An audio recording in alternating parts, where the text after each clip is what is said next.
Hello, welcome back to the channel. Today, we're diving straight into the future with a full 2025 guide on how to sync your calendar with Slack.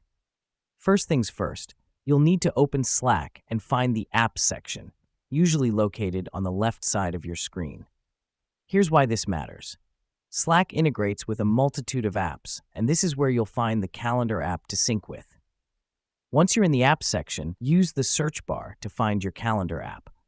Slack supports many calendar apps, so whether you're using Google Calendar or Outlook, you should be covered. The reason we do this is to make sure you can manage your schedule without ever having to leave Slack. Now that we've found our calendar app, it's time to install it. Click on Add to Slack button, follow the prompts, and grant the necessary permissions. This helps us because Slack needs these permissions to sync with your calendar and show your events. Next up, you need to configure your settings. Check that the correct calendars are synced and set your status to show when you're in a meeting. This is crucial so your team knows when you're available or busy.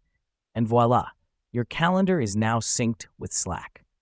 Remember, syncing your calendar with Slack streamlines your day, keeping your schedule visible to you and your team, all within a single platform.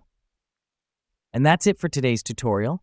Thanks for watching and stay organized out there.